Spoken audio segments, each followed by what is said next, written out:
And so, Bonnie, you want to stand up and say a few words, please? Thank you, everybody.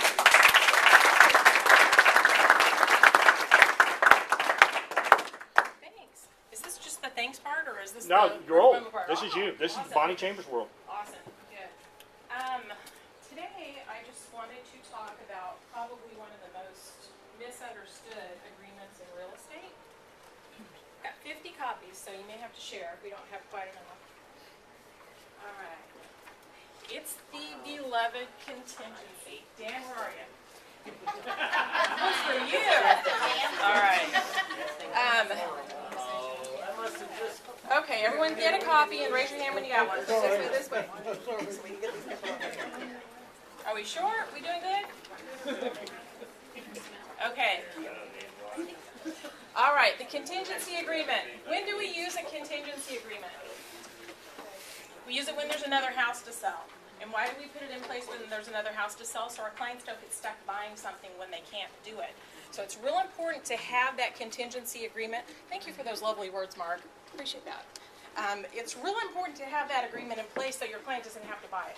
So what we do is we put the agreement in place. There's two types of contingencies. One, the type of contingency where there's a house, where the house is under contract, and it's just a matter of getting it to close, getting it through inspections, appraisals, loan commitment, other contingencies.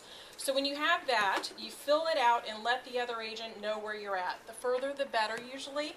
The next one is where you have a house to sell and it's not currently under contract. So there is no contract. And what we do in that, and that's section 3 on page 1, is we pick a date. We pick a date maybe 60. Ooh, you okay? We pick a date probably 60 days out, maybe 90. And we fill that contingency area in so that there is a start and a stop date for the contingency so we can kind of get some control on it.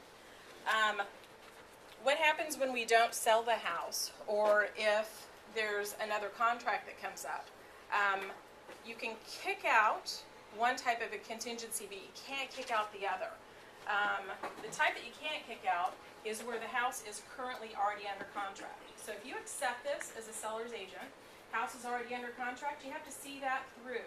Whether that's to falling of the contract, if it doesn't come through, that can be kicked out, or if it closes. So that the contingency and the hours that you put in for the amount of contingency doesn't matter in that section 2. Okay?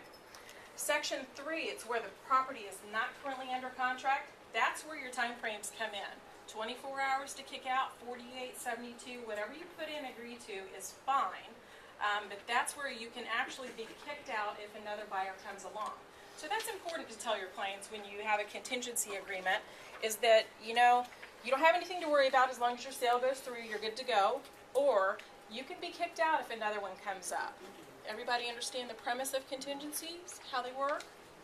Okay. A couple pages back, we've got the kick-out notice. That is the notice that the buyer's agent, or actually the listing agent, will fill out. So let's say a contingency, another contract came in. So you've got a contingent contract, you're under contract, you've got big C there, and another one comes up. Your seller likes it, he wants to move forward with it. You fill out a kick-out notice, and you give that other agent opportunity to have their buyer step up or shut up, as it were. You can only kick out the second kind of a contingency, so never try to kick out the wrong one. That happens all the time, amazingly. So we can't kick out the kind that's waiting to close, that's already under contract. So fill out your kick-out notice. You make the timeline on number 9 there, has X amount of hours. That will mirror what is in your base contract. So if you put 24 hours in there, you repeat that date over here, and then you as the seller's agent have your seller sign that, they agree to it, and you deliver that, fill in the information between lines 25 and 35, fill that all in. It becomes very important because that's when your timeline kicks off. So you've got this signed by sellers, you delivered it now to the buyer's agent, your time is rolling. So the other party has notice to put up, move forward, or step back.